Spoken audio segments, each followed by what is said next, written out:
আল্লাহ কোরআনে একটা তত্ত্ব কোট করে দিয়েছেন আমাদের মগজ সাফ করার জন্য। পানির তলায় 10 মিনিট থাকলে বাঁচবো না, কিন্তু আল্লাহ পাক তার একজন প্রেমিক পয়গম্বর নবীকে 40 দিন 40 রাত পানির তলায় মাছের পেটের ভিতরে আল্লাহ তারে বাঁচিয়ে রেখেছিলেন। একটু জোরে বলুন। এই পয়গম্বরের নাম হযরত ইউনূস। কি নাম? ইউনূস নবী টাইগ্রিস নদীতে নৌকা যোগে ওপারে পেরিয়ে যাচ্ছিলেন। নৌকা মাছ ধরিয়া যে পাক খেতে শুরু করলো। গোনা পড়া লোক ছিল গণৎকার, বলল নদী কেন নৌকা যায় না, এখানে কেন পাক খায়, বিপদ হবে, অসুবিধা হবে। গণৎকারকে বলল গোনা পড়া করো, কি অসুবিধা হয়েছে, সামনে কেন এগিয়ে যায় না? গণৎকার গড়া ফাড়া করে বলল এই নৌকার ভিতরে একটা চোর আছে। চোর কি আছে? একটা চোর আছে, চোর। তবে স্বাভাবিক মালমাত্রা চুরি করা চোর নয়, সে চোর হলো মালিকের না বলে দেশ থেকে পালিয়ে চলে যাচ্ছে। মালিকের অনুমতি না নিয়ে যে দেশে তার বসবাস। হুব্বুল অতনে মিনাল ঈমান, হাদিস শরীফ একটি তথ্য এসেছে। আমার ভাইরা, ঈমানের অর্ধেক অংশ হলো যে দেশে জন্মগ্রহণ করেছেন সেই দেশে বসবাস করো। দেশের প্রেম, দেশের মহব্বত, ভালোবাসা, এটা হলো ঈমানের অর্ধাংশ। জোরে বলুন একটু সুবহানাল্লাহ।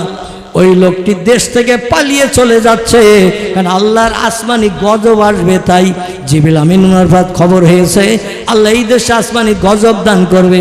যদি বাঁচতে চাও চিন্তা ভাবনা নাও। ও বলে এই দেশে যখন আল্লাহর আসমানি গজব আসবে তাহলে দেশ ছেড়ে অন্য দেশে যাই। তাই টাইগ্রিস নদীতে নৌকা যোগে পার হয়ে অপর দেশে যেতে চাচ্ছিল। মাছ ধরিয়া যে নৌকা পাক খেতে শুরু করেছে। গণৎকার তত্ত্ব দিয়েছে, দেওয়ার পরে মাঝি মোল্লা বলল কে আসো, কে আসো, চুরি করে এই নৌকায় উঠেছ, মালমাত্রা হোক, জিনিসপত্র হোক, কিংবা কোনো মালিকের না বলে কে চুরি করে ওই দেশে যাচ্ছ?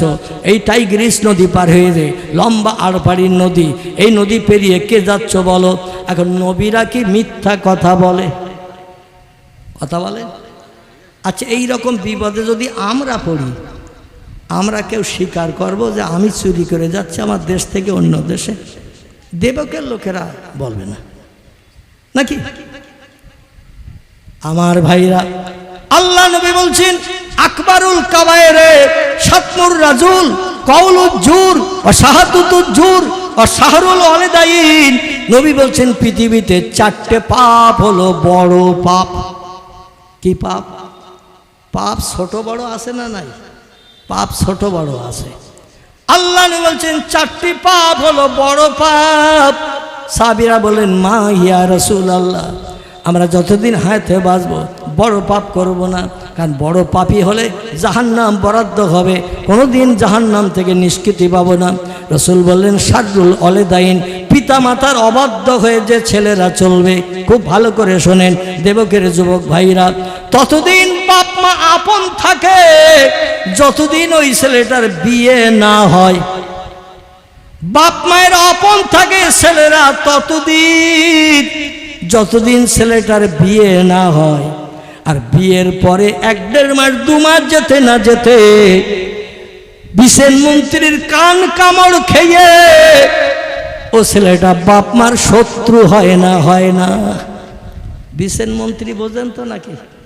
যিনি বিছানায় বালিশের পাশে শোয়ার জায়গা পায়, এনারে বলা হয় বিশেন মন্ত্রী। আর বিশেন মন্ত্রী বালিশের পাশে শুয়ে শুধু কানে কামড় দেয়, কানে কামড় দেয়। বলে কামড়াচ্ছিস কেন? বলে তোমার বাপ মারে আমি চোখে দেখতে পারি না, তোমার বাপ মার কথাবার্তা আমার কাছে বিষের মতো লাগে, কবে তুমি আলাদা হবে তাই বলো। বলে আমার বুড়ো বাপ মা, বলে ওনারা ওনাদের জায়গা দেখে নেবে, যদি বাপ মারে আলাদা না করো তাহলে আমি চলে যাচ্ছি বাপের বাড়ি, তুমি বাপ মা নিয়ে থাকো। জোরে বলুন একটু নাউজুবিল, একটু জোরে বলুন নাউজুবিল্লাহ। অধিকাংশ ছেলেরা স্ত্রীর কান কামড়ানি খেয়ে গর্ভধারিণী জনম দুঃখিনী মা 4-5 বছর পর্যন্ত ছেলেটারে লালন পালন করে মানুষ করেছে, হাঁটা চলার সুযোগ করে দিয়েছেন। 2.5 বছরের মতো বুকের দুধ পান করিয়েছেন, গালের খাবারটা বার করে মা জন্যই ছেলের গালে দিয়েছে, নিজে অনাহারা থেকেছে, কিন্তু নিজে খাননি। বাচ্চারে সবসময় পেট তাজা করে রাখার চেষ্টা করেছে। ছেলে রোগগ্রস্ত হয়ে কাঁদলে মা সেই কান্নায় চোখের পানি ফেলে জামা কাপড় ভিজিয়েছে। মা অনেক সময় খাওয়া বন্ধ করে দিয়েছে। আমার ছেলের কি রোগ হলো, রাত দিন 24 ঘন্টা কেন কাঁদে? মায়েরা সব থেকে বেশি ব্যথা এই সন্তানের দুঃখে দুঃখিত হয় না, হয় না? আর যেই ছেলে নিজের পায়ে দাঁড়িয়ে গেল, জীবন সঙ্গিনী একজন পেয়ে গেল, সঙ্গে সঙ্গে বাপেরে বলে গেট আউট। বাংলা বলে না, বাপেরে বলে গেট আউট। বাপ বলে ছোটবেলায় বাজার করতে গেছি, একটা সবজি না কিনে তোর জন্য খাবার কিনে এনেছি, কারণ বাড়ি আসলেই তুই খাবার চাবি, দৌড়িয়ে যাবি রাস্তার উপরে, এটা তো তোর অভ্যাস, তাই তোর খাবার না নিয়ে কোনোদিন বাড়ি আসি না। রান্নাঘরের জলকির ভিতর দিয়ে পিছনের দিকে তাকালে এখনো দেখতে পাওয়া যায় সন্দেশের প্যাকেটের মোড়ক, এখনো ঝুড়িখানি 2 ঝুড়ি 5 ঝুড়ি আছে।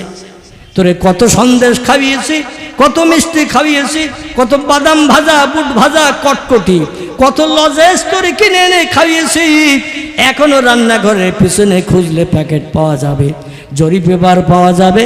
আর আজকের আমারে বলছে গেট আউট। তোরে মাধ্যমিক পাশ করেছি, ফার্স্ট ডিভিশনে পাশ করেছিস, 3টে প্রাইভেট মাস্টার দিয়েছিলাম, ইংরেজির ফোকা হয়ে গেছিস। আমি তো চাষিবাসী মানুষ, ইংরেজি ভালো বুঝি না। গেট আউট শব্দটার বাংলা কি? ছেলে ইংরেজিতে দক্ষ হয়েছে, তাই বাপেরে বলছে গেট আউট। বাপ বলছে আমি তো চাষিবাসী মানুষ, নাঙল গরু নিয়ে শুধু মাঠে যায়, চাষ করি, ফসল কাটি, বাড়ি আনি, তোদের মুখে 2 শ্বাস অন্ন তুলে দেওয়ার জন্য। গেট আউট তো বুঝি না, একটু বাংলা বল। ছেলে একটু চিন্তা ভাবনা করে বলছে বেরিয়ে যাও ঘর থেকে, এ ঘরে তোমার আর থাকার অধিকার নাই। বাপ বলছে এই কথাটা যদি তোর 3 মাস বয়সে শুনতাম, কিংবা 1.5 বছর বয়সে শুনতাম, বেশি সময় না, 3 মিনিট তোর নাকটা একটু টিপে ধরে রাখতাম। ক মিনিট? 3 মিনিট তোর নাকটা একটু টিপে ধরে রাখতাম। 9টা ধানের চাল কটা বুঝতে পারছিস খুব ভালোভাবে। মনে করেছিলাম বুড়ো টুড়ো হয়ে গেলে যত্ন খাতির করবি। আর মনের মানুষ বিশেষ মন্ত্রী পাওয়ার পরে আমাদের বিরুদ্ধে যত সব কুনাম বদনাম অপবাদের কথা বলছে, একটাবার আমাদের কাছে জিজ্ঞাসা করিস না, কারণ তোর বোর কথা হলো 100% সত্য, আমাদের কথাগুলো তোর কাছে সব মিথ্যা। আল্লাহ নবী বলছেন বাপ মায়ের অবাধ্য সন্তান যারা হবে, এরা পৃথিবীতে যতই আল্লাহওয়ালা, আল্লাহ প্রেমিক, 5 ওয়াক্ত নামাজি, রমজানের রোজাদার, নফল রোজা, কোরআন তেলাওয়াত, জিকির আজগার যা কিছু করবে, আল্লাহর দরবারে একটাও কবুল হবে না। কারণ আল্লাহ বলছেন ওয়াবুদুল্লাহ ওয়ালা তুশরিকু বিহি শাইয়্যা ওয়া বিল ওয়ালিদাইনি ইহসানা। জোরে বলুন একটু আল্লাহু আকবার। আল্লাহ বলছেন বান্দা, ও বান্দিরা, নারী পুরুষ শুনে নাও। সম্ভবত কোরআনের 4 পারে আল্লাহ পাক এই তত্ত্বটি কোট করেছেন। আল্লাহ বলছেন পৃথিবীতে তোমাদের কি জন্য পাঠিয়েছি তোমরা কি জানো? শোনো, ও মা খলাকতুল জিন্না ওয়াল ইনসা ইল্লা লিয়াবুদুন। জোরে বলুন একটু আমিন, আর একটু জোরে বলুন আমিন। আল্লাহ বলছেন 18,000 সৃষ্টি পৃথিবীতে পাঠিয়েছিলাম, এর থেকে ওর থেকে মিলন করি বর্তমান বিজ্ঞানীদের দেওয়া তথ্য 1.5 লক্ষ সৃষ্টি এই পৃথিবীতে বেড়ে গেছে। বাঘ একটা সৃষ্টি, ভল্লুক একটা সৃষ্টি, হাতি একটা সৃষ্টি, ইঁদুর একটা সৃষ্টি, কুকুর একটা সৃষ্টি, মশা একটা সৃষ্টি, মাছি একটা সৃষ্টি, উকুন একটা সৃষ্টি, সার্পক একটা সৃষ্টি। এইভাবে সৃষ্টির সংখ্যা বিজ্ঞান বলছে 1.5 লক্ষের উপরে। এখন টোটাল সৃষ্টি উকুন যে কত, দুনিয়ার নামি দামি বিজ্ঞানীদের জিজ্ঞাসা করেন মানুষের মাথায় থাকে যে উকুন, এই উকুন কত কোটি? বিজ্ঞান উত্তর দেবে না, বাড়ি যাবে। কথা বলে বিজ্ঞান বাড়ি যাবে। দুনিয়ার বিজ্ঞানীদের যদি বলা হয় তামাম পৃথিবীতে পিপিলিকা যে মাটির চালার ভিতরে থাকে, এই পিপিলিকা টোটাল কত কোটি? বিজ্ঞান উত্তর দেবে, দিতে পারবে? বলে আমরা তো রিসার্চ করিনি, সব দেশে যে স্যাটেলাইট মারিনি, আর মাটির তলায় কত জায়গায় কোন জায়গায় পিঁপড়ে আছে তাও তো খোঁজেন নেয়নি। মানুষ যেটা জানে না সেটা জানে কে? মানুষ যেটা দেখতে পায় না সেটা দেখতে পায় কে? মানুষ যে কাজটা করতে পারে না সে কাজটা সবার আগে করতে পারেন কে? নারায়ে তাকবীর। সেই আল্লাহ সুবহানাহু তাআলা তিনি বলছেন, তোমাদের দুনিয়ায় পাঠিয়েছি সমস্ত সৃষ্টির ভিতরে দুটি সৃষ্টিকে, দুটি জাতিকে। একটি জাতিকে বানিয়েছি আমি আল্লাহ কোন শব্দের মাধ্যম দিয়ে? আগুন দিয়ে বানিয়েছি। এর নাম হলো কোরআনের ভাষায় জিন। কি নাম? বর্তমান প্রযুক্তির বিজ্ঞানীরা জিন বিশ্বাস করে না। আপনি যদি বলেন বিজ্ঞানের থিওরি কথা বিশ্বাস করি, জিন মানি না, আপনার ঈমান থাকবে? এই কথা বলেন। কোরআনের একটা কথা যদি অবিশ্বাস করেন, শরীয়তের ফতোয়ার কিতাব, নাম তার হেদায়া। শরীয়তের ফতোয়ার কিতাব, নাম তার ফতোয়া দুররে মুহতার। শরীয়তের ফতোয়ার কিতাব, নাম তার ফতোয়া কাজী খান। শরীয়তের ফতোয়ার কিতাব, নাম তার ফতোয়া মহিত। শরীয়তের ফতোয়ার কিতাব, নাম তার ফতোয়া আলমগিরি। এইভাবে শরীয়তের ফতোয়ার কিতাব মারাকিউল ফালা, বিখ্যাত বিখ্যাত ফতোয়ার কিতাবে লেখকেরা লিখেছেন, কোরআনের একটা কথা যদি কোনো মুসলমান মানতে বিশ্বাস করতে আপত্তি দর্শায়, লোকটি নিশ্চিন্ত মনে কাফের হিসাবে বিবেচিত হবে। আমি দেবকের ভাইদের কাছে বলবো, কোরআনের সব কথাগুলো যদি মগজে অ্যাডজাস্ট না হয়, বর্তমান প্রযুক্তি বিজ্ঞানীদের কথা মোতাবেক সব কথা যদি আমার মেমোরিতে সত্যি হিসাবে বিশ্বাস না হয়, তাহলে আমি অবিশ্বাস করব কোরআনের কথা। কথা বলেন, কোরআনের কথা অবিশ্বাস করব? কোরআনের কথা অবিশ্বাস করলে সব ফতোয়ার কিতাবে লেখকেরা লিখেছেন ও লোকটা কাফের হিসাবে বিবেচিত হবে, আর কাফেরের ঠিকানা হবে জাহান্নাম। জোরে বলুন একটু নাউজুবিল্লাহ। এই জন্য যদি কোনো কথা আমাদের মগজে অ্যাডজাস্ট না হয়, মিল না হয়, তবু বিশ্বাস করো কোরআন সত্য, বিজ্ঞানীদের দেওয়া তথ্য এগুলো হলো মিথ্যা। জোরে বলুন একটু আমিন। তাহলে জান্নাতের অন্তত আমানি একটু পাওয়ার সুযোগ। আমানি বোঝেন তো নাকি?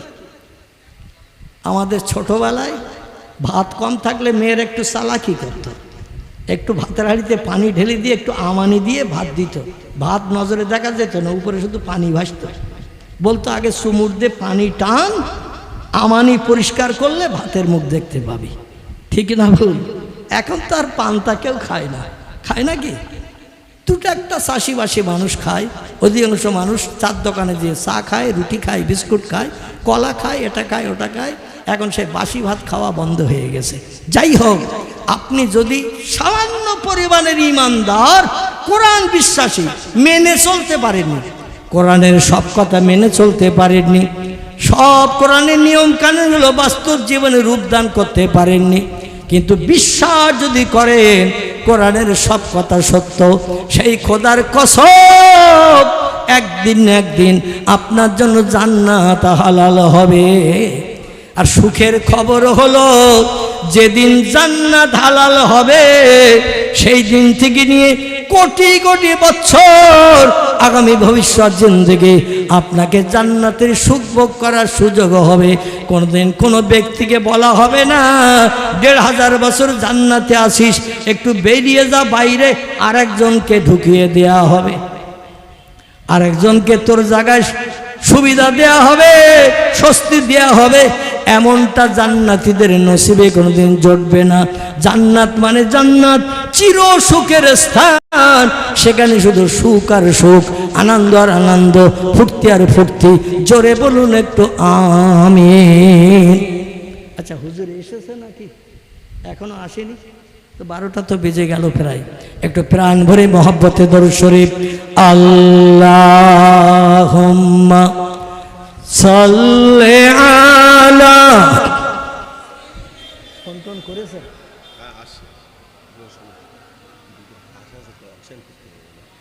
আমি আচ্ছা আচ্ছা,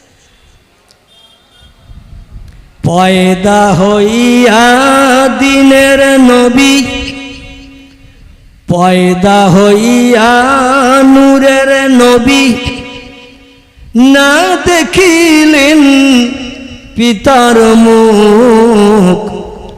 6 বৎসরের কালে নবী হারাইলেন যে মায়ের বুক।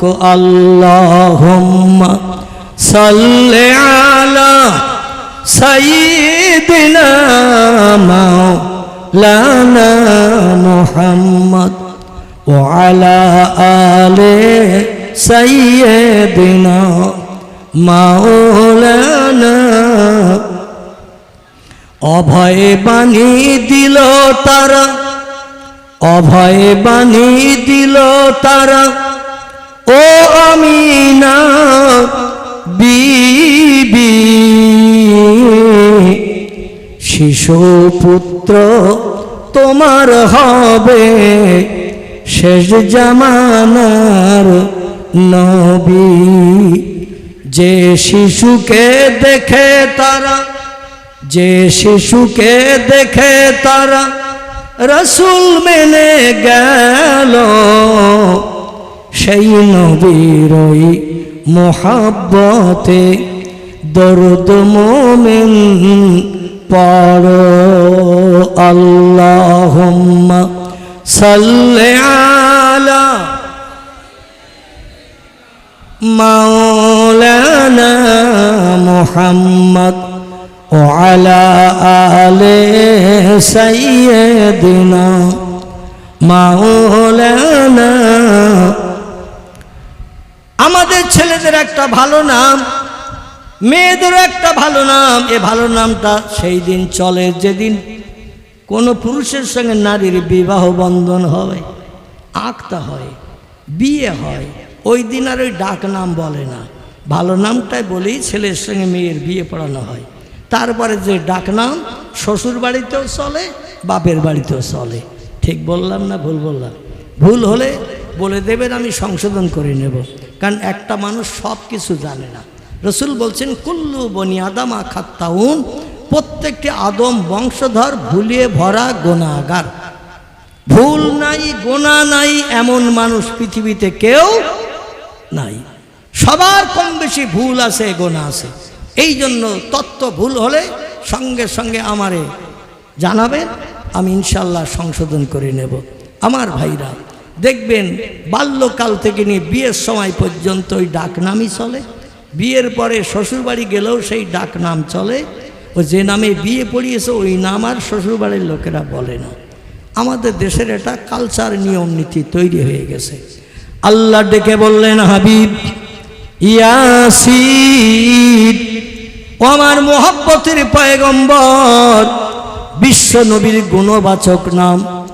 আল্লাহ কোরআনে নবীর আদর্শ চরিত্র, আচার ব্যবহার, আখলাককে পছন্দ করে নবীজিকে আল্লাহ খুশি মনে, ভালো মনে কয়েকটি গুণবাচক নাম ধরে ধরে ডেকেছেন। একটি নাম হলো ইয়াসিন, একটি নাম হলো তাহা, একটি নাম হলো মুজাম্মিল, একটি নাম হলো রাহমাতাল লিল আলামিন। আল্লাহ পাক বিশ্ব নবীকে গুণবাচক নাম ধরে ডেকেছেন তার মর্যাদা সম্মান শ্রীবৃদ্ধি করার জন্যে। এখানে আল্লাহ ডেকে বললেন, আমার মুহাব্বতের ইয়াসিন, আপনি শুনে নিন, আপনার উম্মতদের জানিয়ে দিন। অল কোরআনিল হাকীম, আমি মহামূল্যবান সম্পদ। পৃথিবী যদি একদিকে রাখা হয়, কোরআন যদি দাঁড়িপাল্লার আর একদিকে রাখা হয়, মণিকাটা কোন দিকে ঝুঁকবে? ঘুমিয়ে পড়েছেন সব, ঘুমিয়ে পড়ার মতো সময়ও হয়ে এসেছে। মানে 12টা বাজতে যায়, 12টা বাজলেই চোখ আস্তে আস্তে মুদিয়ে আসে। আমার ভাইরা যদি এখনো ঘুমিয়ে না থাকেন তাহলে একটু তথ্য দিন। কোরআন পাক যদি দাড়িপাল্লার একদিকে রাখা হয় আর তামাম পৃথিবীর সোনা দানা হিরে জহরত মণি মাণিক্য কাঞ্চন এইভাবে যত সম্পদ আছে, দামি দামি ইয়াকুত জমরুত মারজান হীরা পান্না চুন্নি দামি দামি পাথর, সবগুলো যদি দাড়িপাল্লার আর একদিকে রাখা হয়, মণিকাটা ঝুঁকবে কোন দিকে? আল্লাহর পাক কালাম কোরআনের দিকে মনিকাটা ঝুঁকে যাবে।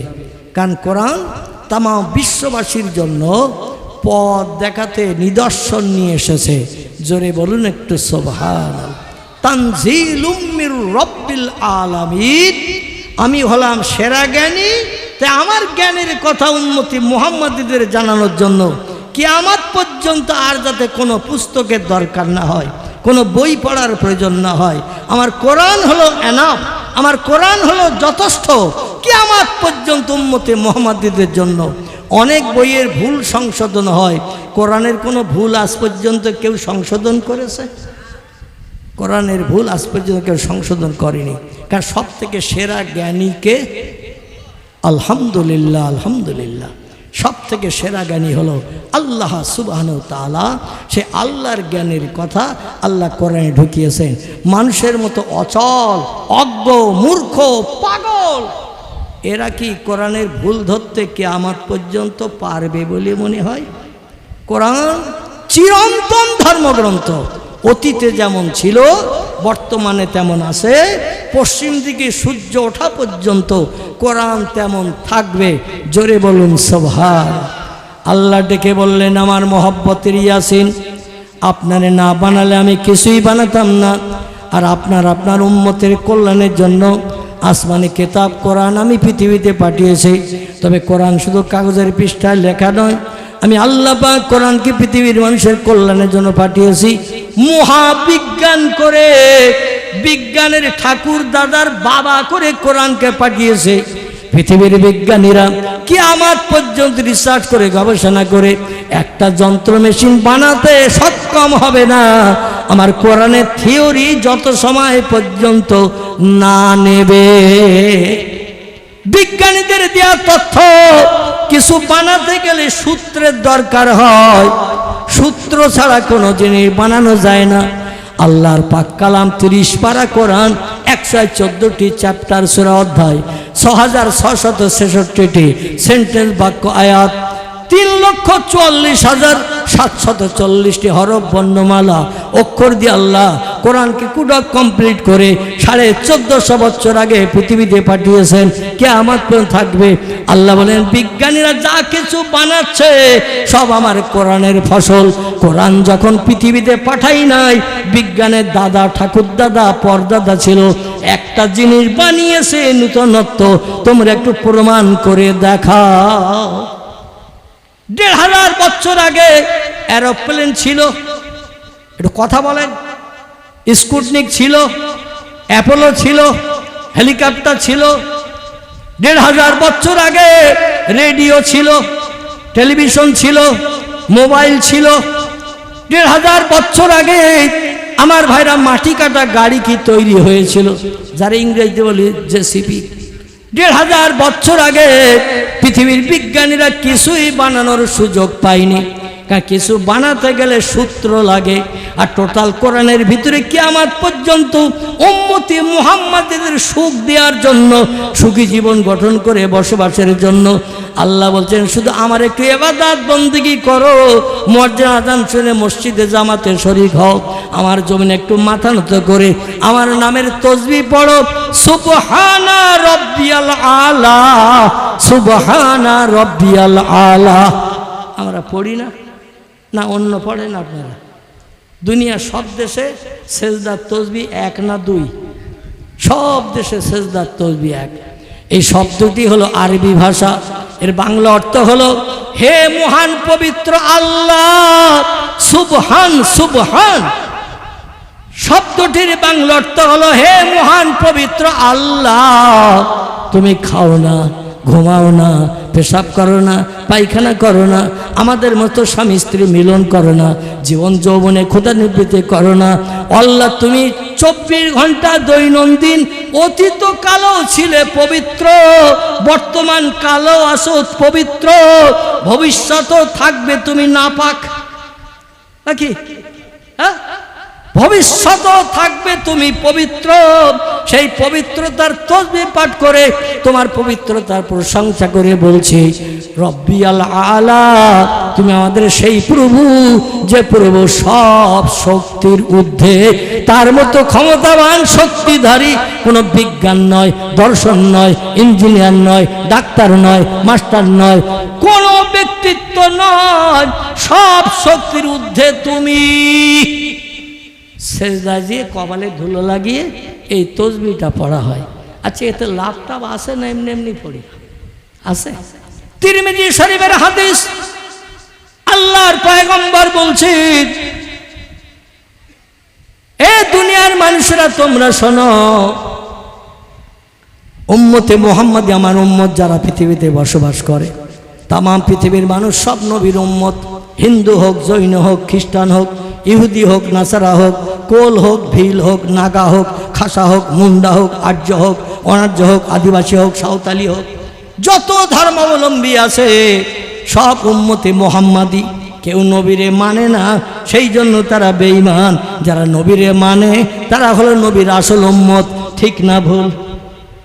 আর নবীরে মানে না, হাসরে নবীর শাফাত তারা পাবে না, নবীর সাহায্য পাবে না। নবীরে যারা নবী বলে মানে, সেরা নেতা যে বিশ্বাস করে, অবশ্যই আল্লাহ নবী বলছেন, লা ইয়াদখুলুল জান্নাহ, আমি মুহাম্মদ তত সময় পর্যন্ত আল্লাহর জান্নাতে ঢুকবো না। যদিও হাসরের মাঠে আল্লাহ বিচার শুরু করার আগে আমি মুহাম্মদ, আমাকে প্রথম জান্নাতে ঢোকার জন্য আল্লাহ হুকুম করবেন, জান্নাত আমার জন্য হালাল পরিবেশন করবেন। হাবিব, হাসরের মাঠে আপনি দাঁড়িয়ে থাকবেন, আর আমি আল্লাহ পাক অন্য ব্যক্তির হিসাব নিকাশ করে জান্নাতে ঢোকাবো, জান্নাত উদ্বোধন করব। আমি আল্লাহটা পছন্দ করি না। আপনার গোনা নাই, আপনার পাপ নাই, আপনার ভুল নাই, আপনার অপরাধ নাই। আপনি হলেন স্বচ্ছ সাদা কাপড়ওয়ালা, এই জন্য আপনি প্রথম জান্নাতে ঢুকে জান্নাত উদ্বোধন করেন। রাসূল বলবেন, লা ইয়াদখুলুল জান্নাহ, আমি মুহাম্মদ আল্লাহর তরফ থেকে প্রথম যখন পারমিশন পাবো জান্নাত উদ্বোধনের জন্য, কিন্তু আমি জান্নাতে ঢুকবো না, ঢুকবো না, ঢুকবো না, হাত্তা ইয়াতাকে ওয়ায়ুখরিজু মিনান নারে মান ক্বালা লা ইলাহা ইল্লাল্লাহু ওয়া ফি কলবিহি উজনুন জাররাতিন মিন খায়র, রাওয়াহু মুসলিম। ইমাম মুসলিম বিন হাজ্জাজ রাহমাতুল্লাহ আলাইহি ওনার লিখিত সহিহ হাদিসের কিতাব, নাম তার সহিহ মুসলিম শরীফ। এই মুসলিম শরীফে ইমাম মুসলিম বিন হাজ্জাজ রাহমাতুল্লাহ আলাইহি নবীর এই উক্তিটি, কওলটি লিপিবদ্ধ করেছেন। নবী যত সময় পর্যন্ত জান্নাতে ঢুকবো না, যত সময় সারা জীবনের ভিতরে একটাবার লা ইলাহা ইল্লাল্লাহ আরবি ভাষায় পাঠ করলো, বাংলা অর্থ হলো এক আল্লাহ ছাড়া আর অন্য কোন প্রভু মাবুদ স্রষ্টা আমার নাই। এই কথাটা সারা জীবনে একটাবার যদি কোনো ব্যক্তি পাঠ করে, আল্লাহ নবী বলছেন ওই লোকটারে জান্নাতে না ঢোকানো পর্যন্ত আমি পয়গম্বর জান্নাতের সুখ উপভোগ করব না। দুনিয়ায় বর্তমান যত রাজনৈতিক নেতা আছে চিল্লা চিল্লি করছে দলে ফেভার করার জন্য। এসআইআর শুরু হচ্ছে না পশ্চিমবাংলায়, এখন খাওয়া ঘুম উঠে গেছে, বিশেষ করে মুসলমানদের। আমাদের ভ্যাবলা রেলগেটের পাশ থেকে নেওড়া দিঘির গেট পর্যন্ত পুরো রাস্তা দুই ধারে সব ঝুপড়ি ঘর মানুষের, সব বাংলাদেশের মানুষ। ওরা নিশ্চিন্তে খাচ্ছে আর ঘুমোচ্ছে, ওদের কোনো চিন্তা নাই। কারণ বর্তমান দিল্লির পার্লামেন্টের যে সরকার, সেই সরকার যে ধর্মাবলম্বী, ও রেলগেটের দুই পাশে বসবাস করছে ঝুপড়ি নিয়ে, কেউ বা 5 ইঞ্চি দেয়াল দিয়ে, ওরা সেই ধর্মাবলম্বী। ওদের কোনো এসআইআরের কোনো বিষয় টিষয় নাই, বিষয় হলো মুসলমানদের। ঠিক বললাম না ভুল বললাম? আচ্ছা, আমরা বিদেশি না স্বদেশি? আমরা আমরা আমরা হলাম স্বদেশি। এই দেশে আমাদের দাদা জন্ম নিয়েছে, এই দেশে বাপ জন্ম নিয়েছে, এই দেশে আমি জন্ম নিয়েছি, এই দেশে আমাদের বাচ্চা জন্ম নিয়েছে, ভবিষ্যৎ জেনারেশন কিয়ামত পর্যন্ত চলবে। কিন্তু এমন এমন তথ্য দিচ্ছেন দিল্লি সরকারের দল বলে লোকেরা, মুসলমানদের খাওয়া ঘুম সব এখন হারাম হয়ে গেছে। সঠিক কাগজপত্র ডকুমেন্ট যদি দেখাতে না পারেন, আসামের মতো ওই রকম অবস্থা হবে কি না জানি না। এখন ভয় দেখাচ্ছে না খুব বেশি, কিন্তু পরবর্তী দেশের নাগরিকত্বের প্রমাণ যদি দেখাতে না পারেন, আপনাকে অবশ্যই ডিস্টেনশন ক্যাম্পের ভিতরে ঢুকতে হবে, যে ক্যাম্পে 17 লক্ষ মানুষ 3-4টে ক্যাম্পের ভিতরে ভরা।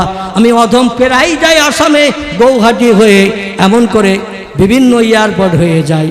আমার ভাইরা মাঝে মাঝে ওই ক্যাম্পের পাশ দিয়ে যেতে হয়, দরং ডিস্ট্রিক্ট, নওগাঁ ডিস্ট্রিক্ট, এমন করে বিভিন্ন ডিস্ট্রিক্টে খারুপেটিয়া হয়ে বিভিন্ন জায়গায় বিভিন্ন এলাকায় মাঝে মাঝে ডিস্ট্রিক্ট ক্যাম্পের ভিতরে যেতে হয়। আমরা দেখবেন একটা খাটে 2 হাত 3 হাত, আর হসপিটালের বেড, এই বেডে একজন মানুষ শোয়। আর ডিস্টেনশন ক্যাম্পের ভিতরে এই রকম জায়গায় 3 জনকে শুতে হয়, পাশ ফেরার জায়গা নাই। সেখানে আবার নারী পুরুষ একসঙ্গে রাখা, রাতের গভীরে যখন ঘুমিয়ে পড়ে তাদের চরিত্র পর্যন্ত সংরক্ষণ করতে পারছে না। সম্ভবত আমাদের পশ্চিম বাংলাও ডিস্টেনশন ক্যাম্প হবে এবং সেখানে একসঙ্গে রাখা হবে নারী পুরুষ। কি আদর্শ চরিত্র, কতটা সংরক্ষণ করে থাকবে সেটাই আল্লাহ বেশি খবর রাখেন। ঠিক বললাম না ভুল বললাম? দেখবেন সামনে এমন একটা পরিস্থিতি আসবে। শুধু তাই নয়, দিল্লির সরকারের নেতারা জনগম্ভীর আওয়াজ দিচ্ছে, কোন হিন্দু ভাইদের চিন্তা নাই, একটা বাংলাদেশি মুসলমানকে দেশে রাখা হবে না, সব মুসলমানদের বিদায় করে দিতে হবে। তাদের সম্পর্কে আবার তথ্য দেওয়া আছে, তারা হলো শরণার্থী, আর মুসলমানেরা যদি বাংলাদেশ থেকে এসে থাকে এরা হলো অনুপ্রবেশকারী। ওরাও এসেছে বাংলাদেশ থেকে, এরাও এসেছে বাংলাদেশ থেকে, তার 2 জনের নাম তো শরণার্থী বলা যেত না? 2 জন একই চেহারা, একই সব, একই রক্ত, একই চামড়া, একই গোশত, একই বেলাট, তো ধর্মে আলাদা। তো মুসলমানেরা হলেন বিদেশি, এরা শরণার্থী নয়, এরা হলো অনুপ্রবেশকারী। আর আপনি আর আমি যতই কাগজপত্র রেডি করি মুসলমানদের নাম, অধিকাংশ হিন্দু অফিসারেরা আবড়াতে পারে না। ঠিক বললাম না ভুল বললাম? অধিকাংশ হিন্দু অফিসারেরা মুসলমানদের নাম আবড়াতে পারে না। নাম আছে আনোয়ার, ভোটার লিস্টে লিখেছে জানোয়ার। কি লিখেছে? জানোয়ার।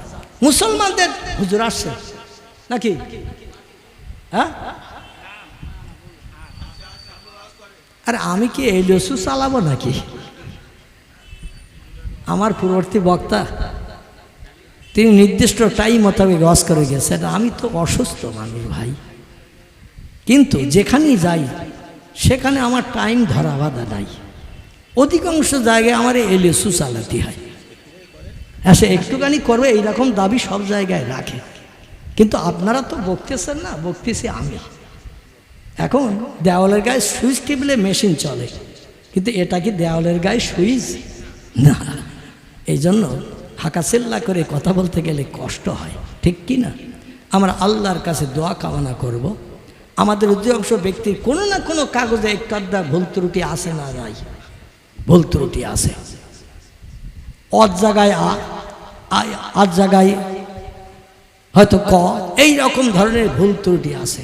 গাজীর জায়গায় মণ্ডল, মণ্ডলের জায়গায় শেখ, সব নাম টাম ঠিক আছে, শেখ মণ্ডল গাজীতে ভরা। আমার বাড়ির পাশে একজন লোক, তার নাম মোনাজাত আলী গাইন, মোনাজাত আলী গাইন, কিন্তু তার নাম লেখা হয়েছে মোনাজাত আলী গাজী। নাম টাম সব ঠিক, গাইনের জায়গায় লিখেছে গাজী। এই রকম ধরনের ঘটনা অধিকাংশ মুসলমানদের নামে ঘটে আছে, কিন্তু ওদের জাত কম যারা, তাদের নামে কিন্তু কোনো ভুল ত্রুটি নাই। আর যদিও বা থাকে, তত্ত্ব দিচ্ছেন তাদের দল বলে লোকেরা, কোনো চিন্তা নাই, একটাও হিন্দু ভাইকে তাড়ানো হবে না। তাড়ানো হবে কেবল বিদেশ মুসলমানদের। এতে মায়ানমার থেকে শুরু করে, পাকিস্তান থেকে শুরু করে, আফগানিস্তান থেকে শুরু করে বিভিন্ন দেশের মুসলমানদের শুধু নাম বলা হচ্ছে।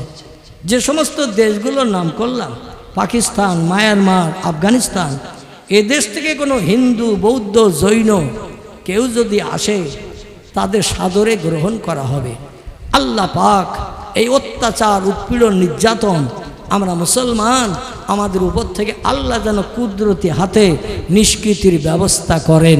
সকলে বলুন আমিন, জোরে বলুন একটু আমিন। আসুন আমি সেখানে নিয়ে যাই যেখানে ছেড়ে এসেছিলাম।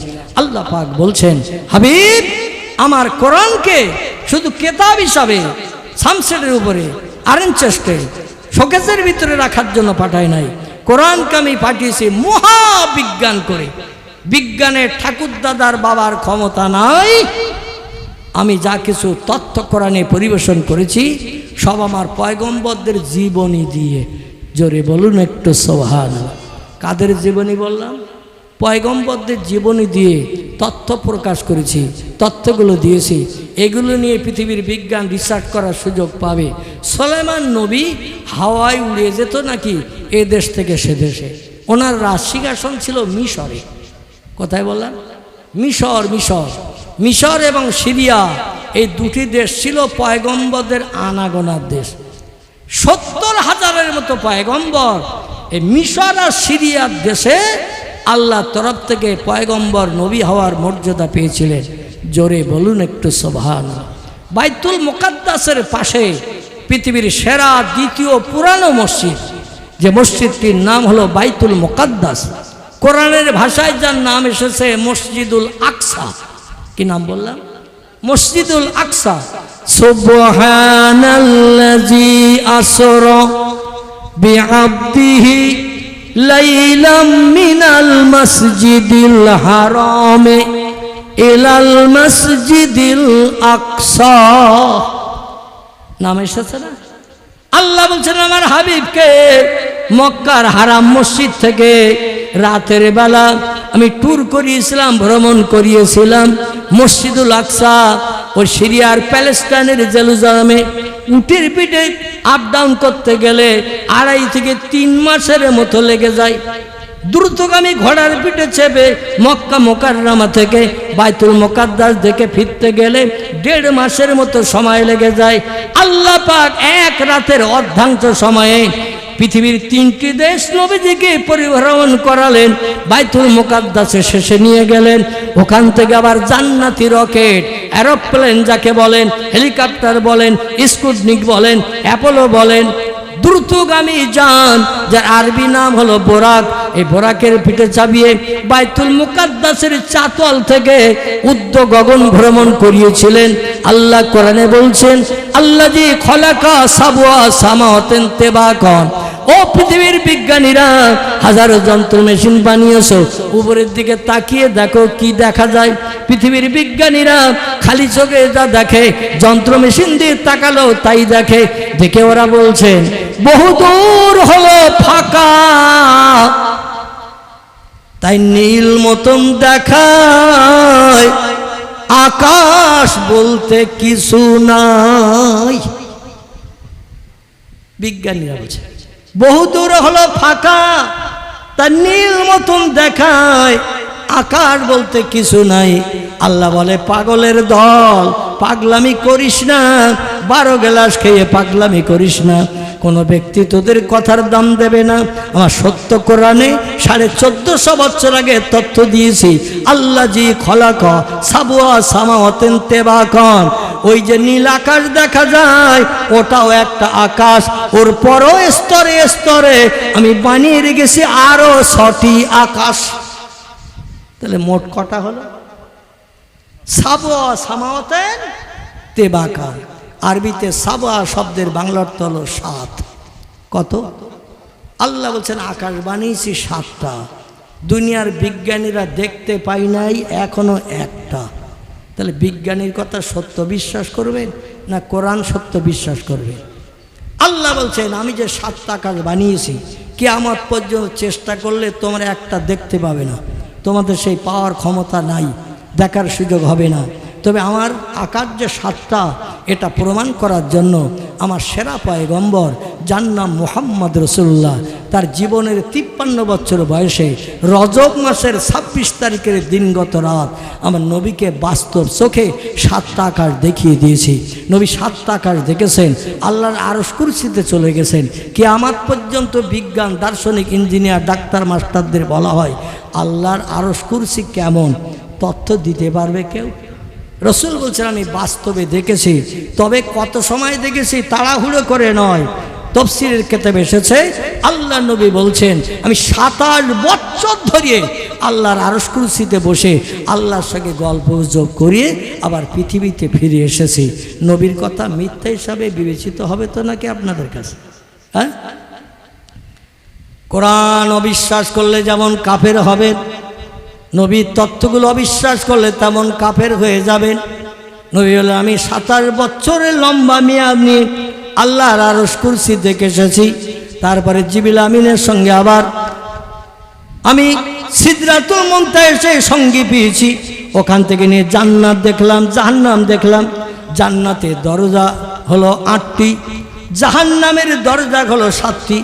এক এক দরজার ভিতরে কত কোটি কোটি একর বিঘে জমি দিয়ে আল্লাহ এক একটা জাহান্নাম বানিয়ে রেখেছেন।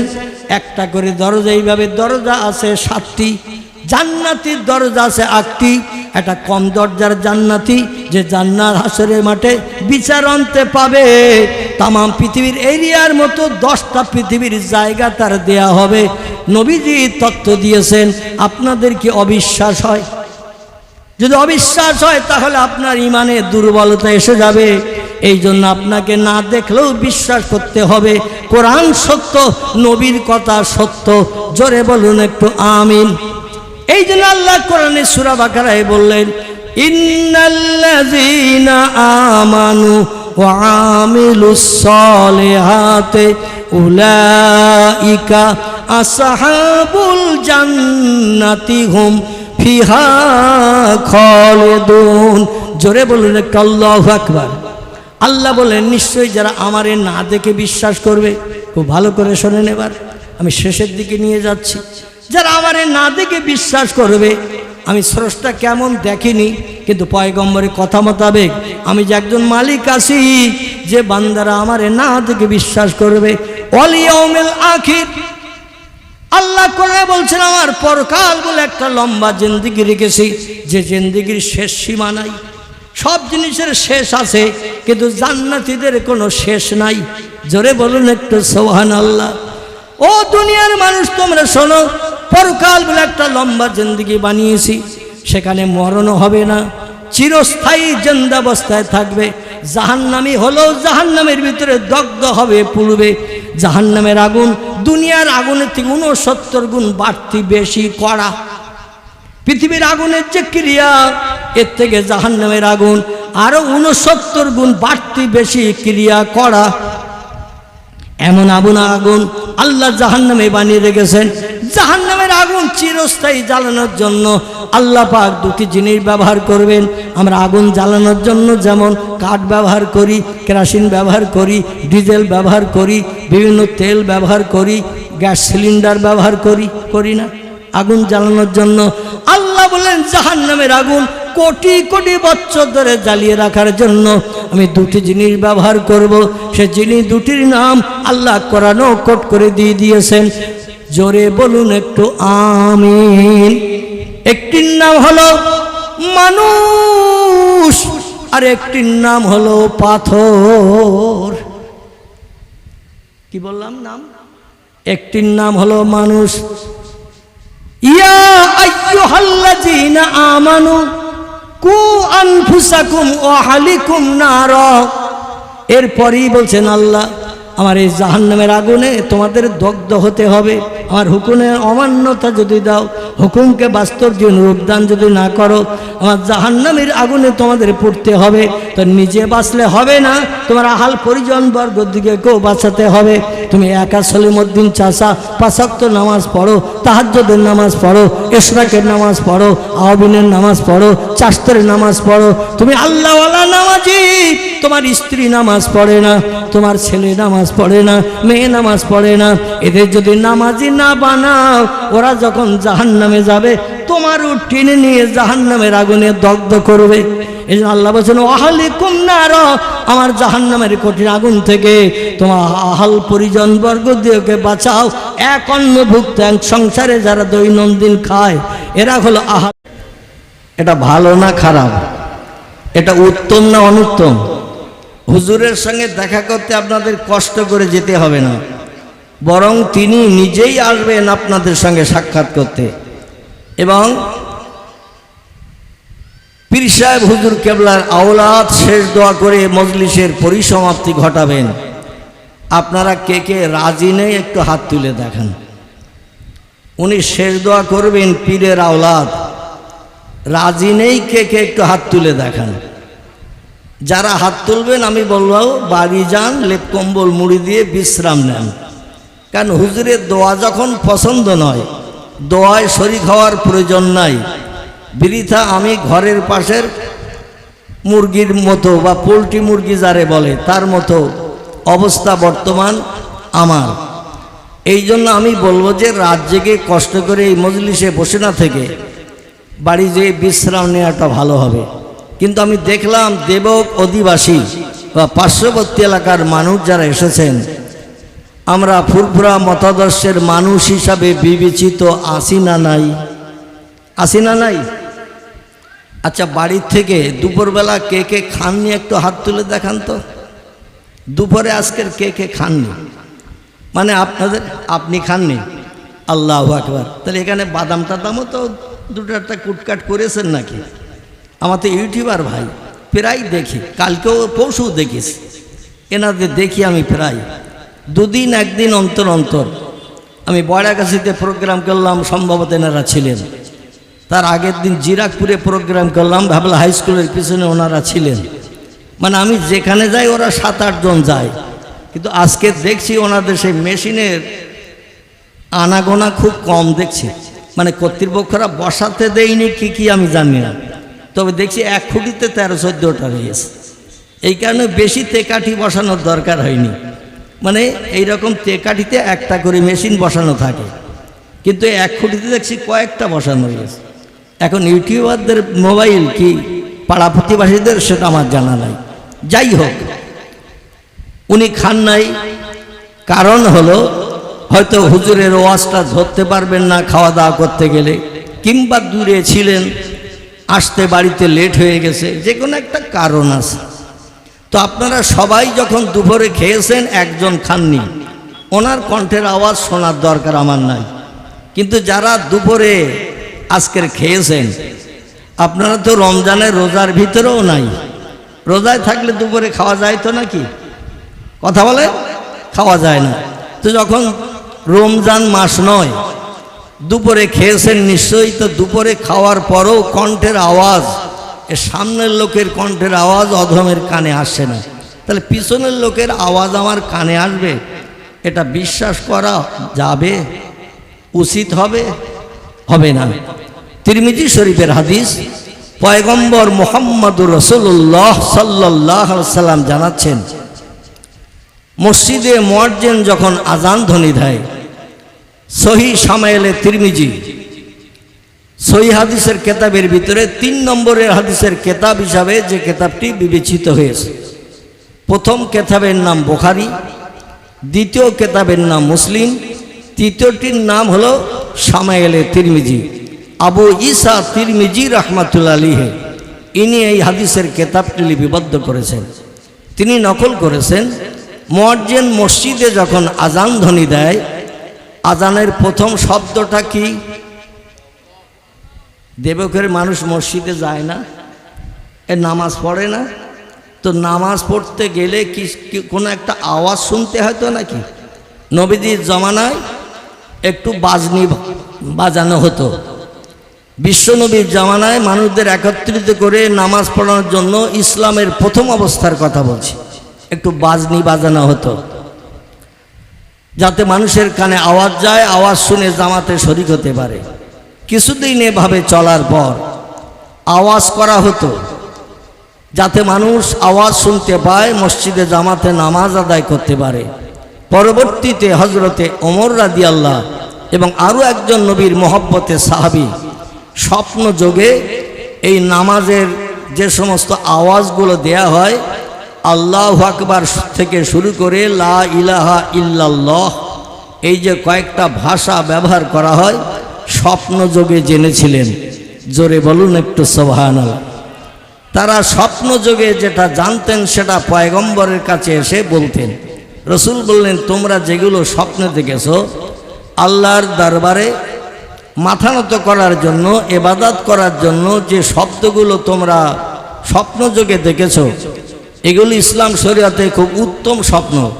তোমাদের এই স্বপ্নগুলোর কথা কিয়ামত অবধি আমার উম্মতেরা নামাজের আগে জনগণকে আহ্বান করবে এই শব্দ দিয়ে। জোরে বলুন সুবহানাল্লাহ। এই জন্য তিরমিজি শরীফের হাদিস এসেছে, মুয়াজ্জিন প্রথম যখন আজানের আওয়াজ তোলে কি বলে? প্রথম আলহামদুলিল্লাহ। এই আল্লাহু আকবার শব্দ যখন মুয়াজ্জিন মসজিদের মাইকে তোলে বা খালি মুখে তোলে, আওয়াজ যতদূর পর্যন্ত যায় ইবলিস শয়তানের গায়ে বিষ লাগা মতো হয়। কি লাগা বললাম? বিষ লাগা মতো হয়। শয়তান বিষের যন্ত্রণায় ছটফট করতে করতে দূরে চলে যায়। যতদূর পর্যন্ত মুয়াজ্জিনের কণ্ঠের আওয়াজ আল্লাহু আকবার শব্দটা যায়, ইবলিস তার ভেতরে ওই আজান শেষ না হওয়া পর্যন্ত তার ভিতরে ঢোকে না। তো আজান শেষ হয়ে গেলে কিন্তু আবার ঢোকে। বোঝা গেল? আজান যত সময় চলে শয়তান এলাকা ছেড়ে পাগলের মতো ছুটে বেরিয়ে যায়। তারপরে আজান যেই শেষ হয়ে যায় শয়তান আবার ঢুকে দিয়ে অসসা প্ররোচনা ধোঁকা উম্মতে মুহাম্মাদীদের দিতে থাকে। এখন এই মজলিসে ইবলিস শয়তান ঘুর ঘুর করুক, আপনারা দেবকের মানুষ চান তো নাকি? চান না? কারণ শয়তানের কাজ হলো ইমানদার মোমেন মুসলমানকে কুপথগামী করে বিভ্রান্ত করে ওরই সঙ্গে জাহান্নামের খোরাক বানানো। এটা হলো শয়তানের কাজ। এই জন্য আমরা শয়তান এখানে ঘুর ঘুর করুক এটা আমরা চাই না। তাহলে একটু উচ্চ রবে গলা ছেড়ে আল্লাহর নামের আওয়াজ ধ্বনি তোলেন। হাদিস শরীফের ভিতরে এসেছে, আল্লাহর নামের আওয়াজ কোনো ব্যক্তি যদি সারা জীবনে একটা বার জিভের মাধ্যম দিয়ে ঠোঁটের ভিতর দিয়ে বার করে, ওই লোকটির নসিবে একদিন না একদিন আল্লাহর জান্নাত হালাল হবে। আর একটু জোরে বলেন। তাহলে আল্লাহর নামের আওয়াজ তোলা ভালো না খারাপ, লাভ না লস? তাহলে আপনাদের দিয়ে একটু আওয়াজ তুলিয়ে নেব, যদিও এখন ঘুমের সময় হয়নি। কারণ 11:30 12টা না বাজলে মানুষের ঘুম লাগে না। এখন 10টা 10:15 বেজেছে, এখন ঘুমের সময় নয়। তবে কিছু মানুষ যেন ঘুম ঢুলো ভাব নিয়ে রয়েছে। আর এই ঘুম ঢুলো ভাব নিয়ে থাকলে বক্তা নেতাজি বলবে, শ্রোতা পেঁয়াজি শুনবে। বক্তা জ্যোতিবোর বলবে, শ্রোতা তত্ত্বগর শুনবে। কালকে চার দোকানে বক্তার বিরুদ্ধে সমালোচনা হবে, অমুক হুজুর তত্ত্বগর বলিয়েছে, অমুক হুজুর পেঁয়াজি বলিয়েছে। এই জন্য আমরা যদি ঘুম ঢুলো ভাবটা একটু কাটিয়ে নিতে পারি, তাহলে বক্তা যেটা বলবে আমরা আমাদের ব্রেন মগজে সেটা অ্যাডজাস্ট করে নিতে পারবো, সেট করে নিতে পারবো। আর সমালোচনা কারো বিরুদ্ধে করার সুযোগ থাকবে না। ঠিক কিনা? কথা বলেন, ঠিক না ভুল? ঠিক। এই জন্য আমি বক্তৃতার প্রারম্ভে আপনাদের নিয়ে একটু আল্লাহর নামের আওয়াজ তাকবীর ধ্বনি দেব। পৃথিবীতে কেউ বলে ঈশ্বর, কেউ বলে গড, কেউ বলে নারায়ণ, কেউ বলে ব্রহ্ম, কেউ বলে মহেশ্বর, স্রষ্টার বিভিন্ন নাম দিয়ে ডাকে। আমরা স্রষ্টার নাম কি বলে ডাকি? আলহামদুলিল্লাহ। আমরা স্রষ্টার নাম এটাই দিয়ে ডাকি, সেটি আরবি ভাষার নাম হলো আল্লাহ। আল্লাহ ইজ ইউনিভার্সাল ওয়ার্ড। আল্লাহ এমন একটা নাম যে নামের পাশে বউ নাই, বাচ্চা নাই, বাপ নাই, মা নাই, স্ত্রী নাই, পুত্র নাই, ভাই নাই, বোন নাই, কেউ নাই। তিনি হলেন একক। অতীতে ছিলেন একক, বর্তমানে আছেন একক, ভবিষ্যতে বাচ্চা কাচ্চা হবে আল্লাহর, হবে। তিনি পূর্বে ছিলেন যেমন, বর্তমানে আছেন তেমন, ভবিষ্যতেও থাকবেন তেমন। সেই সত্য আল্লাহর নাম আমরা একটু উচ্চ রবে কণ্ঠ ছেড়ে আওয়াজ দিয়ে বলবো। তারপরে ইনশাল্লাহ আমি 2-4 কথা আল্লাহ তৌফিক দিলে আপনাদের কাছে আলোচনা রাখবো। একটু আমি তাকবীর ধ্বনি দেই, জোরে একটু আওয়াজ তোলেন। এই বাচ্চা তোমরা যারা আসো একটু জোরে আওয়াজ দেবে, কারণ তোমাদের এখনো প্রেস্টিজ হয়নি, মান সম্মান যাবে না। যাদের বয়স 30, 35, 40-এর কোটা পেরিয়ে গেছে, আমি হাজার বললেও তাদের ঠোঁট নড়বে না, কারণ আমি তো সবাইকে দেখতে পাচ্ছি না। এই কারণে তাদের ঠোঁট নড়বে না। তোমরা যখন চাচার মতো দাদার মতো বয়স্ক হবে, প্রেস্টিজ আত্মসম্মান মর্যাদার ব্যাপার দাঁড়াবে, তখন আর বলতে হবে না। এখন ছোট আছো, কেউ যেন ফাঁকি দেবে না। বাংলা একটা প্রবাদ আছে, দেখা দেখি চাষ, গায়ে গায়ে বাস। অন্তত বাচ্চাদের কণ্ঠের আওয়াজে চাচা দাদাদের প্রেস্টিজ দূর হয়ে যাক। আমার মহান প্রভু আল্লাহ সুবহানাহু ওয়া তাআলা তিনি যে হাওয়া দান করেছেন পৃথিবীতে, এই শ্বাস নিঃশ্বাস আমরা হাওয়ার মাধ্যম দিয়ে ছাড়ি এবং টানি, এরই কারণে পৃথিবীতে আমরা হায়াতে বেঁচে থাকার সুযোগ পেয়েছি। আল্লাহ যদি অক্সিজেন না দিতেন আমরা কেউ বেঁচে থাকতে পারতাম? অন্তত অক্সিজেনটার শুকরিয়া যে আল্লাহ বিনা পয়সায় দৈনন্দিন আমাদের দিচ্ছে। আমরা কত হাজারবার 24 ঘন্টায় নিঃশ্বাস টানছি আর ফেলছি, পয়জনগুলো আমরা বার করে দিচ্ছি, আর ভালো শুদ্ধ হাওয়াগুলো টেনে নিয়ে আমরা এই পৃথিবীতে বেঁচে আছি। আল্লাহ যদি প্রতি সেকেন্ডে 10 টাকা করে চাইতো, আমরা এই দেশে থাকতাম, এই পৃথিবীর জমিনে থাকতাম? একটু কথা বলেন। প্রতিবার নিঃশ্বাস টানলে 10 টাকা করে দিতে হবে। আল্লাহ দিয়েছে হাওয়া, অক্সিজেন, তাই তাহলে আমাদের জায়গা জমি ভিটে বাড়ি অন্তত বউ হয়তো বিক্রি করতে হতো, ঠিক কি না? কারণ অক্সিজেন না টানলে তো বাঁচা যেত না, আর অক্সিজেন টানার কারণেই তো বেঁচে আছি।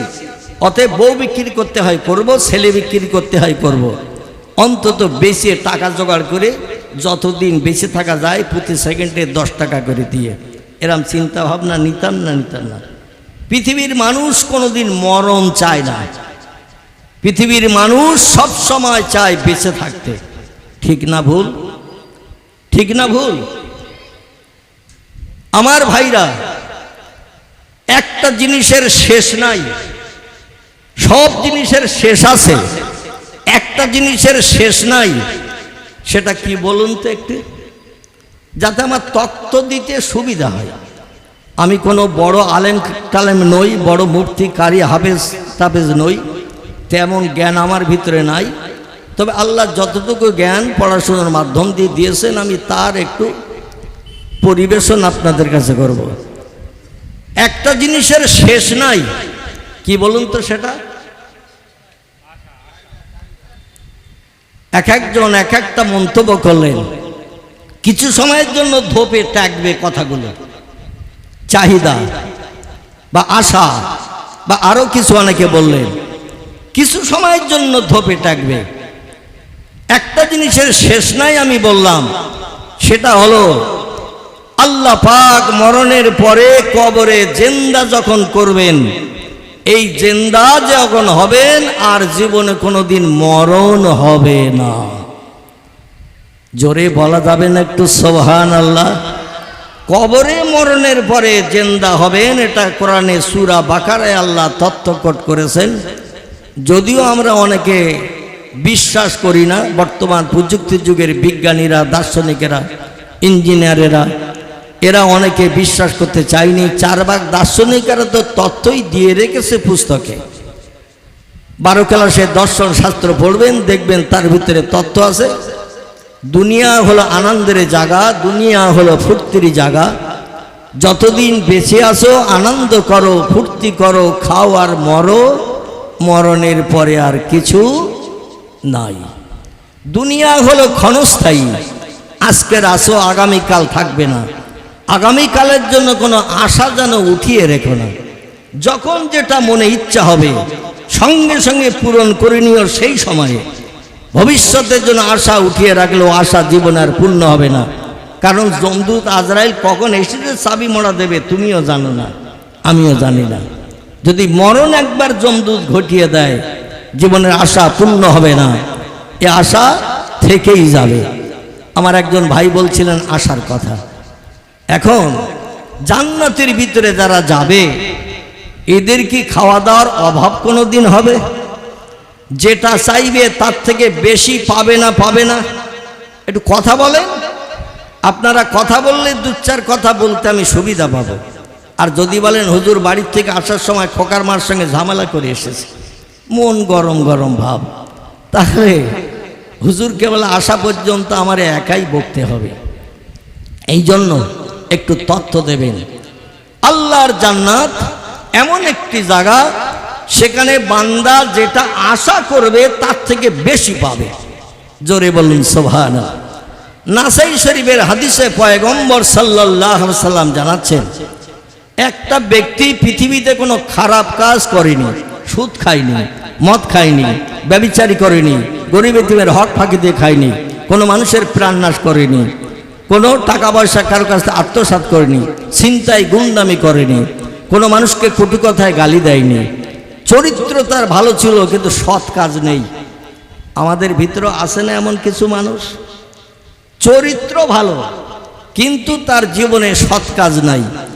সৎ কাজ কি আমি বক্তৃতার প্রারম্ভে বলবো, বক্তৃতা শুরু করে বলবো, এখন ওদিকে গেলে আমার বক্তৃতার শুভ সূচনা করা যাবে না। সৎ কাজ নামাজ রোজা, এমন করে জেকের আজগার তসবিহ তাহলিল, ভালো কাজ কোরআন তেলাওয়াত, এই সমস্ত কাজগুলো হলো সৎ কাজ, ভালো কাজ। এই ভালো কাজ তার জীবনে নাই।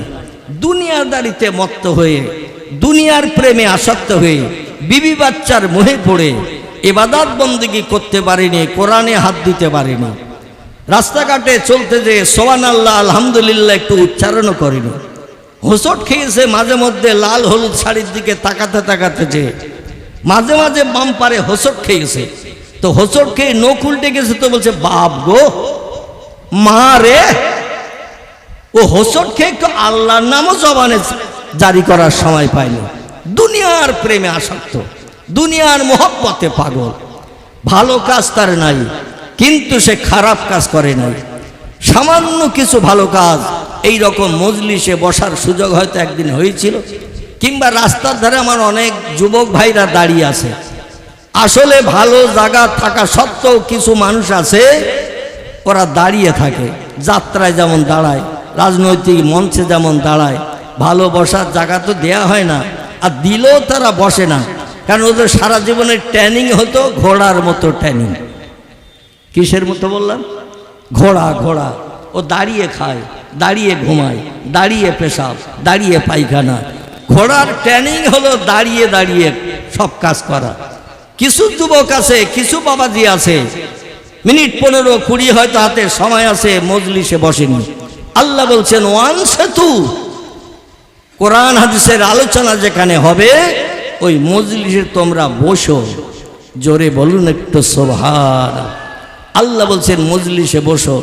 যারা মজলিসে বসবে, যালিকাল কিতাবুল লা রাইবা ফি, আমার কোরআনের ভিতরে যত বিষয়ে তথ্য পরিবেশন করা হয়েছে, লা রাইবা ফি, কোন তথ্যের ভিতরে শস্য দ্বারা পরিমাণ শকসভা ছন্দ নাই, মিথ্যা নাই, ভুল নাই, কোনো বাজে কথা লেখা নাই। It is true fact. ইংরেজিতে বলা হয়েছে কোরআনের টোটাল কথা হলো সত্য। এই সত্য কথা যে লোকটি দাঁড়িয়ে দাঁড়িয়ে শুনবে আল্লাহকে খুশি হবে বলে মনে হয়? কথা বলেন। আল্লাহ কোরআনই বলছেন ওয়ান সেতু, মজলিসের সৌন্দর্য মর্যাদা রক্ষার্থে বসে পড়ো। কারণ ওই মজলিসে বসে চিন্তা ভাবনা মগজ থেকে একটু দূর করে আমার কোরআনের কথা যারা শুনবে, লাআল্লাকুম তুরহামুন, আমার রহমতের যত দরজা আছে সব দরজা খুলে দিয়ে বান্দার উপরে রহমত বর্ষণ করে থাকি। জোরে বলুন একটু সুবহানাল্লাহ। সেই কোরআনের একটু তাফসীর হবে, কোরআনের একটু আলোচনা হবে ইনশাআল্লাহ। এই জন্য আমি প্রথম যে কথাটা বলেছিলাম সেই কথাটি হলো একটু তাকবীর ধ্বনি দেব, একটু গলা ছেড়ে কালকের বাজবো না, এইরকম একটা চিন্তা ভাবনা নিয়ে আপনারা কি আওয়াজ তুলতে পারবেন? কালকের সকালে হয়তো নাও বেঁচে থাকতে পারি। আচ্ছা, খেয়ে দিয়ে রাতের বেলা বিবি বাচ্চা নিয়ে আমরা সবাই ঘুমাই বিশ্রামের জন্য। সবাই কি সকালবেলা ঘুম ভেঙে ওঠে না কিছু লোক মারা যায়? যায় না? যায় না? তা রাতের বেলা ঘুমিয়ে পড়েছে, আজরাইল কখন এসে চাবি মোড়া দিয়েছে ওই কেবল জানে।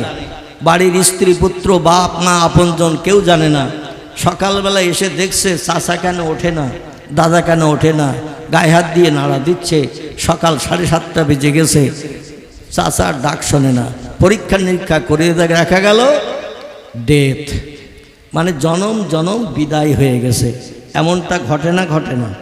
বাড়ি থেকে ভালো মানুষ যাচ্ছে কোনো জায়গায় কোনো কারণে কোনো কাজে, হঠাৎ রাখছে অ্যাক্সিডেন্ট হয়ে, মানে গাড়ির চাকার তলায় পিষ্টে হয়ে এমন মরিয়েছে, বেলসা ছাড়া লাশ তোলার কোনো কায়দা নাই। এরম ঘটনা ঘটে না ঘটে না?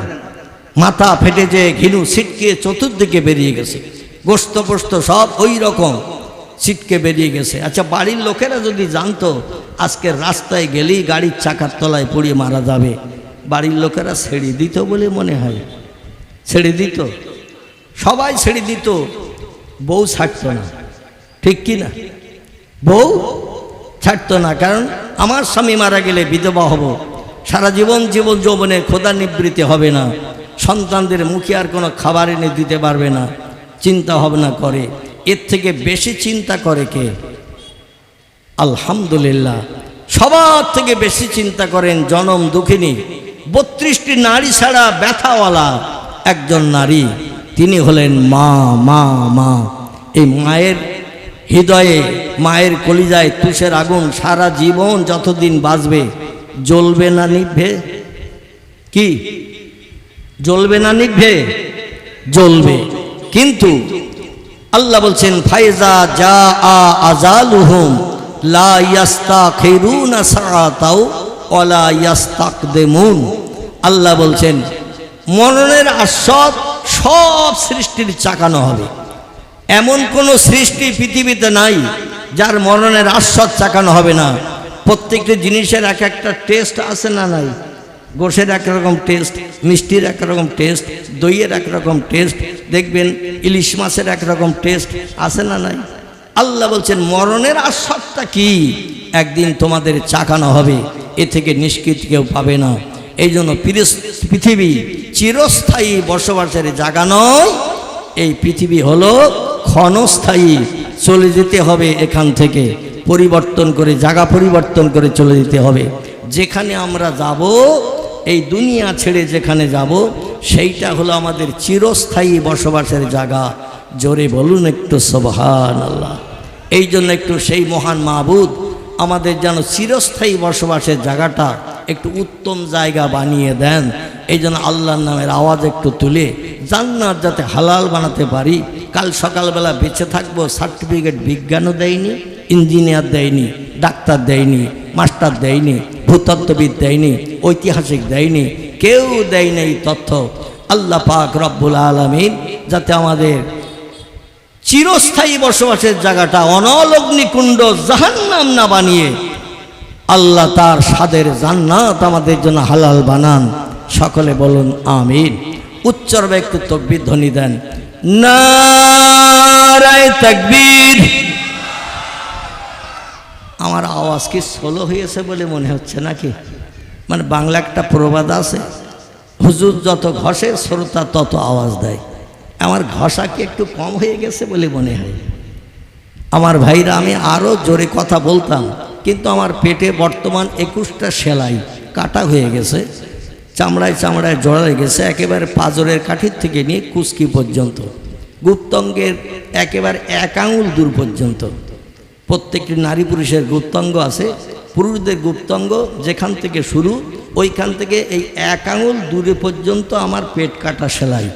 টোটাল 21টা সেলাই ডাক্তাররা দিয়েছিল। এই জন্য ডাক্তার বলেছিল জোরে চিল্লাবে না, কিন্তু এই ওয়াজ করতে যেও কথা মনে থাকে না, ওয়াজ করতে যেও কথা মনে থাকে না। ডাক্তার বলেছে 1.5 ঘন্টার বেশি বক্তব্য রাখবে না, রাত 11টার উপরে যেন যাবে না, তোমার বিশ্রামের দরকার, রাতে ঘুমাতে হবে, অন্যথায় কিন্তু ইনফেকশন হয়ে আবার ওই রোগ কেটে উঠতে পারে। কিন্তু অধিকাংশ জায়গায় যখন যাই 12টার পরে অধমের টাইম। কটার পরে বললেন? আমরা একটু আগে ভাগে দেন ডাক্তারের নির্দেশ, বলে আপনি চলে গেলে লোক থাকবে না হুজুর। কি সর্বনাশ! যাই হোক, আমি যে কঠিন রোগে আক্রান্ত হয়ে আল্লাহ লক্ষ লক্ষ মানুষের দোয়ায় অধমকে আবার চেয়ারে বসার সুযোগ দিয়েছে, এই মিনতি অনুরোধ করলেও মানুষ শোনে না। যার কারণে আজও তো 10টার পরে একটু সকাল সকালে হয়েছে, তবু 10টা থেকে 12টা, মানে ডাক্তারের নির্দেশ 1 ঘন্টা অমান্য হবে। আল্লাহু আকবার। তো আমি আরো একটু জোরে আওয়াজ দিচ্ছি, রাখে আল্লাহ মারে কে, মারে আল্লাহ রাখে কে, আছে না একটা প্রবাদ? এই জন্য আমি একটু উচ্চভাবে আওয়াজ দিচ্ছি। 1 সেকেন্ড হায়াত থাকতে পৃথিবীর কেউ কোনোদিন কাউকে দুনিয়া থেকে বিদায় করতে পারে না। এই জন্য একটু জোরে আমি আওয়াজ দিচ্ছি, আপনি একটু ঘষা বেশি করে দেবেন। নারায়ে তাকবীর, আগের থেকে একটু বেরিয়েছে না কমিয়েছে? বেরিয়েছে। আমি যে পূর্বেই বলেছি আমি যদি জোরে ঘষি আপনারা ঘষবেন, এই জন্য আমাকে বাধ্য হয়ে জোরে ঘষতে হলো। আচ্ছা, আল্লাহর নামের আওয়াজ আর একটা বার কি দেওয়া যাবে? যাবে? আচ্ছা, যেখানে তাস খেলা হয় ওখানে কবার আল্লাহু আকবার বলে খেলা শুরু হয়? যেখানে ক্যারাম বোর্ড খেলা হয় ওখানে কবার কলেমা শরীফ পড়ে ক্যারাম বোর্ড খেলা শুরু হয়? যেখানে ফুটবল খেলা হয় সেখানে কতবার সুবহানাল্লাহ বলে খেলা শুরু হয়? দুনিয়ার কোনো জায়গায় আল্লাহর নামের জপ জিকির হয় না, ঠিক না ভুল? কেবল এই বেহেশতের বাগানে আল্লাহর নামের জপ জিকির হয়। এই জন্য আমি আরেকটা বার তাকবীর দেব, জীবনের শেষ তাকবীর মনে করে আরেকটা বার একটু আওয়াজ তুলুন, নারায়ে তাকবীর। দেবকীর মহান বিশ্ব নবী দিবস, দেবকীর মহান বিশ্ব নবী দিবস। দ্বীন ইসলাম, দ্বীন ইসলাম, আল কোরআনের আলো, আল কোরআনের আলো, আল হাদিসের আলো, আল হাদিসের আলো। মক্কা শরীফ, মদিনা শরীফ, বাগদাদ শরীফ, আজমির শরীফ, সিলসিলায়ে হক ফুরফুরা শরীফ। নারায়ে তাকবীর। প্রাণ ভরে একটু দরুদ শরীফ। আল্লাহুম্মা সাল্লি আলা সাইয়্যিদিনা মাওলানা মুহাম্মদ ওয়া আলা আলি সাইয়্যিদিনা মাওলানা মুহাম্মদ। দরুদ শরীফ পড়া ভালো না খারাপ? লাভ না লস? কেমন লাভ? আমি বক্তৃতা শুরু করি, তারপরে সংক্ষেপ কিছু তথ্য দিয়ে মূল বক্তব্যের দিকে আপনাদের নিয়ে যাব। আপনার অস্বস্তি বোধ করছেন না তো? আলহামদুলিল্লাহ। যদি গা ম্যাজ ম্যাজ হয়, আশেপাশে মনে হয় চার দোকান আছে, আছে না? একটু গরম চা খেয়ে আসবেন, ম্যাজ ম্যাজে ভাবটা কেটে যাবে। আল্লাহ পরিবেশটাও ঠান্ডা রেখেছেন। দিনের বেলা আপনাদের দিকে বোধহয় এক পশলা ভালো বৃষ্টি হয়েছে, আমাদের ওদিকে নুনগুড়ি মতো হয়েছিল আজকের। গতকালকে দুপুরবেলা বৃষ্টি হয়েছিল বেশ মাঝারি সাইজের, আজকের কিন্তু একেবারে নুনগুড়ি মতো হয়েছে। কিন্তু আমি এসে দেখছি আপনাদের রাস্তার উপরও পানি বেঁধে আছে, তাতে আমি বুঝলাম যেদিকে একটু বেশি বৃষ্টি হয়েছে। আল্লাহর অফুরন্ত রহমত। পৃথিবীতে যত ধর্মগ্রন্থ আছে, কারবা নাম বেদ, কারবা নাম পুরাণ, কারবা নাম গীতা, কারবা নাম ভগবত, কারবা নাম রামায়ণ, কারবা নাম মহাভারত, কারবা নাম জেন্দাবাস্তা, কারবা নাম গ্রন্থ সাহেব, কারবা নাম মনুসংহিতা, কারবা নাম উপনিষদ, কারবা নাম তৌরিত, কারবা নাম জব্বুর, কারবা নাম ইনজিল। এভাবে যত ধর্মগ্রন্থ আছে অধিকাংশ ধর্মগ্রন্থ মানুষের মগজ ধোলাই করা কথা। যদিও তৌরিত, জব্বুর, ইনজিল আল্লাহর আসমানি বাণী, বর্তমানে বিশ্ববাসীর কাছে আছে সব মানুষের রচনা করা, আসল কেতাব নাই। একটাই কেতাব আসল হিসাবে 1450 বছর পরও এখনো আসল হিসাবে বিবেচিত আছে, তার নাম হলো আল কোরআন। কি নাম বললাম? আল কোরআন। সেই কোরআনের থেকে আমি কিছু উদ্ধৃতি দেব ইনশাআল্লাহ, তার তরজামা এবং ব্যাখ্যার দিকে আপনাদের নিয়ে যাব। কারণ শুধু তরজামা বললে মানুষের মগজে কোরআনের কথা ঢোকবে না, এই জন্য একটু ব্যাখ্যা করতে হবে আয়াতের। আল্লাহ শুধু সারমর্মগুলো দিয়েছেন, আর পয়গম্বর মোহাম্মদ রাসূলুল্লাহ জীবনী এবং তার বাণী এগুলো হলো তফসির। জোরে বলুন একটু সুবহানাল্লাহ। আল্লাহর কোরআনের কথা সত্য না মিথ্যা? একটু জোরে বলেন। সত্য কথা শুনতে আপত্তি আছে কার কার? একটু হাত তোলেন। আপত্তি আছে কার কার? এই দেখেছেন কিছু চাচা দাদার ঘুম ঢোল ভাব লেগে গেছে। আমি যে পূর্বে বলছিলাম একটু তাকবীর দিয়ে নেব, ঘুম কাটাবো, আমার এই চাচাও হাত তুলেছে, পিছনে ওই চাচাও হাত তুলেছে, মানে বসে আছে এখানে, মন আছে খোকার মার হাড়িতে। ঠিক বললাম না ভুল বললাম? বসে আছে এখানে, মন রয়েছে গোশের হাড়িতে। দেবকে জলসা হচ্ছে, অধিকাংশ ব্যক্তির বাড়িতে আজ গোশ রান্না হয়েছে। ঠিক বললাম না ভুল বললাম?